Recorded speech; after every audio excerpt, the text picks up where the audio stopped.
യേശുവിൻ്റെ ആരോഹണ നാളിൽ സ്വർഗാരോഹണത്തിന് മുമ്പായിട്ട് ശിഷ്യന്മാർ സമരിയാദേശത്ത് എന്ന് കർത്താവ് പോകുന്നതിനെക്കുറിച്ച് പറയുമ്പോൾ അവർ സ്വീകരിച്ചില്ല എന്നാണ് പറയുന്നത്. അപ്പോൾ അവർ പറയുകയാണ്, ഏലിയാവ് ചെയ്ത പോലെ ആകാശം തീയിറക്കി അവരെ മൊത്തം നശിപ്പിക്കുവാൻ തക്കോണം പറയുക. ഒന്നാമത്തെ ചിന്ത. അപ്പോൾ കർത്താവ് പറയുന്ന ഒരു കാര്യമാണ്, അവനവരെ ശാസിക്കുകയാണ്. മനുഷ്യപുത്രൻ മനുഷ്യാത്മാക്കളെ നശിപ്പിക്കാനല്ല, രക്ഷിപ്പാനാണ് വന്നത്. ഇന്ന് ലോകത്തിൻ്റെ ഒരു മുൻഗണന അല്ലെങ്കിൽ ഒരു ദുഷ്ടഭാവമാണ് ഇവിടെ പ്രധാനമായിട്ട് കാണുവാൻ സാധിക്കുന്നത്. പണ്ട് മുതലുള്ള കാര്യമാണ്, നമ്മളോട് എതിർത്ത് നിൽക്കുന്നവരോട് അല്ലെങ്കിൽ നമുക്ക് അനുകൂലമല്ലാത്തവരെ നശിപ്പിച്ച് കളയുന്ന ഒരു പ്രവണത ആദിമകാലം മുതൽ ഉണ്ടായിരുന്നു എന്ന് കാണുവാൻ സാധിക്കും. അത് ശിഷ്യന്മാരുടെ കർത്താവിനോട് നടന്നതാണ്, ദൈവസ്നേഹമൊക്കെ മനസ്സിലാക്കിയതാണ്. കർത്താവിൻ്റെ എല്ലാം കണ്ടും മനസ്സിലാക്കിയും പഠിച്ചും എന്ന് ശിഷ്യന്മാർ പറയുകയാണ്. അവരൊക്കെ നശിപ്പിച്ച് കളയുവാൻ തക്കണം പറയുകയാണ്. കർത്താവ് പറയുന്നത് ഒരിക്കലുമില്ല, ആരെയും നശിപ്പിക്കുവാൻ തക്കവണ്ണമല്ല കർത്താവ് വന്നിരിക്കുന്നത്. പാപിയെപ്പോലും അവിടെ മാനസാന്തരത്തിൻ്റെ അനുഭവത്തിലേക്ക് കടന്നവരെ രക്ഷിക്കുവാനായിട്ട് കടന്നു വന്നിരിക്കുന്നത് കർത്താവ് പലപ്പോഴും പറയുന്നുണ്ട്. എല്ലാവരുടെയും മാനസാന്തരമാണ് കർത്താവ് ആഗ്രഹിക്കുന്നത്. ഒരു മനുഷ്യനെ പോലും നശിപ്പിക്കുവാൻ ആഗ്രഹിക്കുന്നില്ല. പക്ഷെ ഇന്ന് ലോകത്തിൽ അനേകർക്കും എന്തെങ്കിലും ശത്രുതയുണ്ടെങ്കിലും വിരോധമുണ്ടെങ്കിലും അല്ലെങ്കിൽ തനിക്ക് നമ്മുടെ ആഗ്രഹപ്രകാരം അല്ലെങ്കിൽ അല്ലാത്ത കാര്യങ്ങൾക്കൊക്കെ നശിപ്പിക്കുവാൻ തക്കോണം, അവരെ ആക്രമിക്കുവാൻ തക്കോണം ധൃതിപ്പെടുന്ന ഒരു സമൂഹത്തെയാണ് കാണുവാൻ സാധിക്കും. അപ്പോൾ ദൈവമക്കൾ ദൈവത്തെ ഉൾക്കൊണ്ടുകൊണ്ട് ദൈവസ്നേഹത്തിൽ നിറഞ്ഞ് എല്ലാവരോടും ക്ഷമിക്കുവാനും എല്ലാവരെയും സഹിക്കുവാനും എല്ലാവരും ഉൾക്കൊണ്ടുകൊണ്ട് മുന്നോട്ട് ജീവിക്കുവാനായിട്ടും സാധ്യമായി തീരണമെന്ന് കർത്താവ് പറയുകയാണ്. ഒരാത്മാവിനെ നശിപ്പാനല്ല, രക്ഷിപ്പാനാണ് മനുഷ്യപുത്രൻ വന്നിരിക്കുന്നതെന്ന് കർത്താവ് ഓർപ്പിക്കുന്ന ഒരു അനുഭവമാണ്.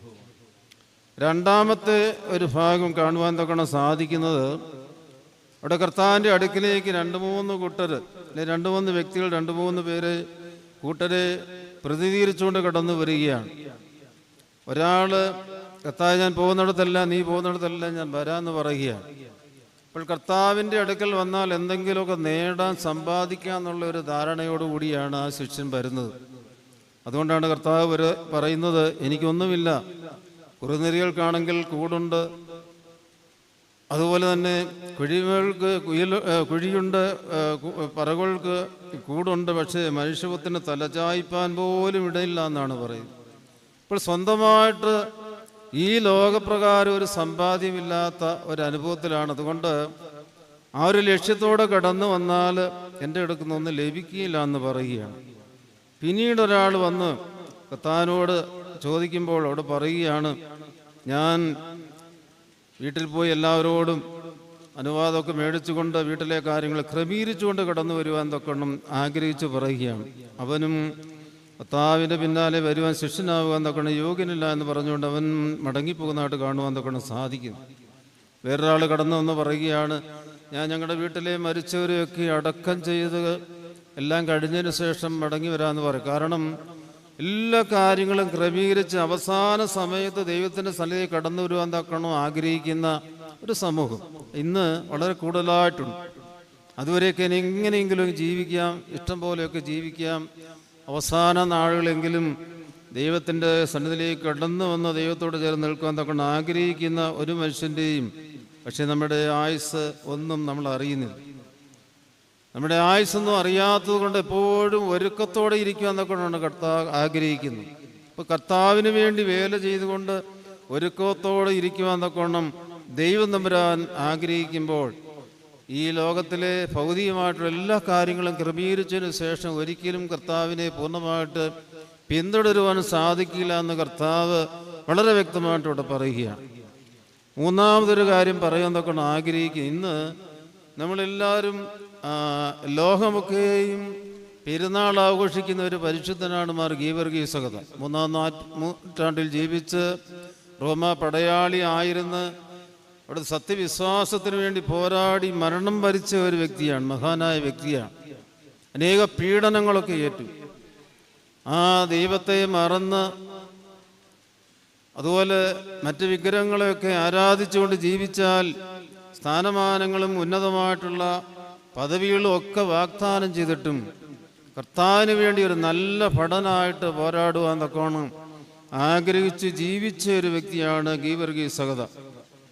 അദ്ദേഹം ഒരു ദുഷ്ടമൃഗത്തെ ഇങ്ങനെ കൊന്നുകളയുന്നതായിട്ട് കാണുമെന്ന് കാണും. അനേകർക്ക് ഭീതിയായിരുന്ന ഭയമായിരുന്ന ഒരു ദുഷ്ടമൃഗത്തെ, ഒരു സർപ്പം എന്നാണ് ഇവിടെ പറയുന്നത്, മനുഷ്യനെയൊക്കെ പിഴുങ്ങുവാന്നൊക്കെ കഴിവുള്ള ഒരു സർപ്പത്തെ അദ്ദേഹം നിഷ്കരണം വധിക്കുവാന്നൊക്കെ ഇടയായത്.